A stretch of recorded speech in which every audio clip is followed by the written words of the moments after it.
Europeu e, portanto, temos muito gosto em ouvi-lo. Muito obrigado. Faço desde o mês de julho passado, de facto, parte da Comissão de Pescas do Parlamento Europeu, mas é uma comissão que desde há vários anos, na qual o PCP vem participando, portanto não é só desde agora, portanto já acompanhámos as anteriores reformas da PCP, lá como cá, e enfim, na impossibilidade de abordar aqui a diversidade de questões que se colocam relativamente à política comum de pescas e ao livro verde, queria apenas deixar aqui algumas notas, que para nós são talvez as notas fundamentais nesta discussão e que são as notas que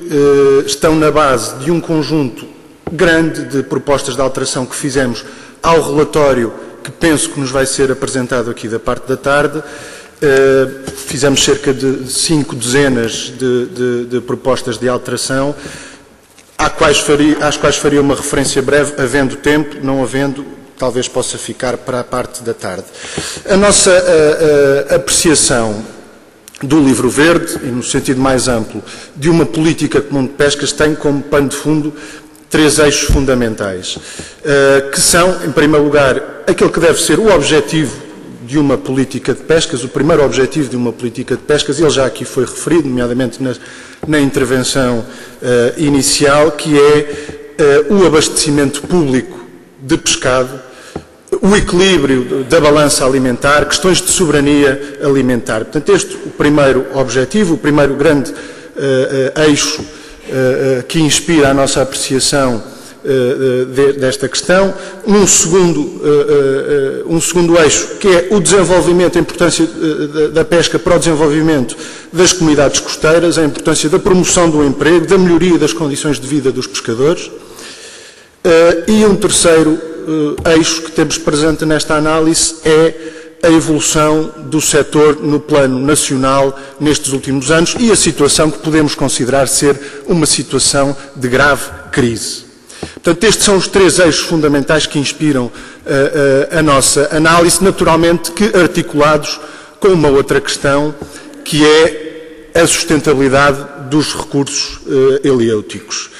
Mas devo dizer que, como também já foi aqui referido, em nosso entender, uma política de pescas não deve, com prejuízo dos objetivos que referi e com prejuízo dos objetivos de conservação dos recursos vivos marinhos, uma política de pescas não deve ter como objetivo principal a conservação dos recursos vivos marinhos. Naturalmente que por isto não dispensa a existência dessa outra política de conservação dos recursos vivos marinhos e com ela tem naturalmente que se articular. Mas não deve ser o objetivo primeiro de uma política de pescas a conservação dos recursos. Embora seja uma dimensão, como digo, e deva ter que se articular com uma política que deve existir de conservação dos recursos vivos marinhos. Portanto, isto é talvez um dos equívocos do livro verde, dos equívocos que aqui queria referir do livro verde. Dizer também que esta discussão da reforma da política comum de pescas se processa num quadro institucional diverso das reformas anteriores e que já foi aqui referido a questão da entrada em vigor do Tratado de Lisboa e das implicações que isso tem ao nível da política de pescas e, em concreto, da conservação dos recursos biológicos do mar no âmbito da PCP, que passa a ser, como já foi referido, uma competência exclusiva da União Europeia. É das áreas em que é talvez mais evidente, no Tratado de Lisboa, em que há uma perda de soberania que entra em confronto com princípios da Constituição da República. É das áreas em que é mais evidente essa perda de soberania, com prejuízo dos objetivos que referi, que devem ser os objetivos de uma política comum de pescas. Portanto, esta transferência para a União Europeia da conservação dos recursos biológicos dá-se, em paralelo, é bom ter isto presente também, com uma redistribuição dos pesos dos votos dos diferentes países, nomeadamente no Conselho, e também com uma alteração da representação no Parlamento Europeu, que vai no sentido, quer um, quer outro, do reforço de um conjunto de 6 países, quer nos votos no Conselho, quer, que passa a ser de de 70%, o peso desses votos, de 6 países, quer no Parlamento Europeu. E, portanto, esta transferência de competências neste domínio da pesca, em paralelo com estas alterações, geram um quadro francamente mais desfavorável para que no plano nacional estas questões possam ser devidamente analisadas e, enfim, devidamente defendidos os interesses nacionais. Uma questão de grande importância no livro verde. Enfim, como disse, é impossível estar aqui a referir todas, mas uma questão muito importante, a introdução de um sistema baseado em direitos de pesca, ou seja, a criação de direitos chamados direitos individuais transferíveis, ou seja, a criação de direitos de propriedade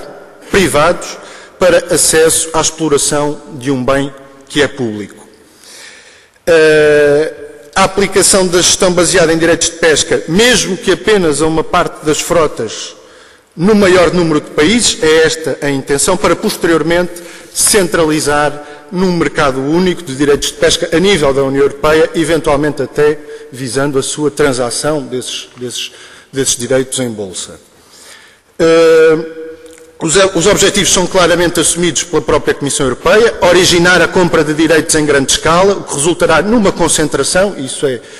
admitido, numa concentração em termos de propriedade das cotas, repartição geográfica das atividades da pesca e composição da frota.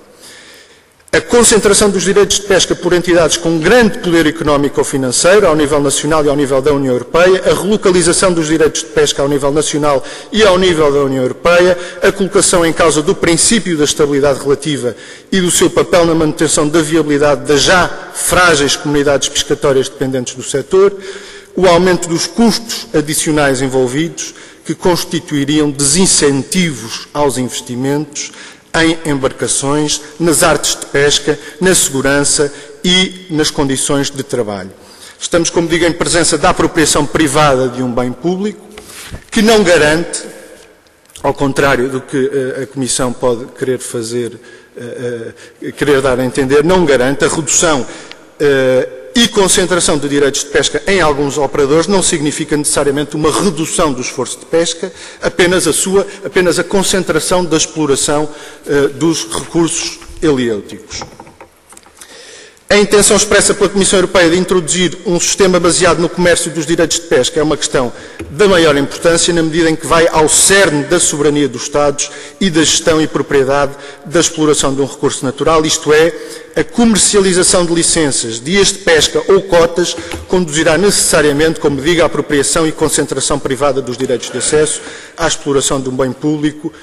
intenção que naturalmente só pode contar com a nossa mais firme e frontal rejeição.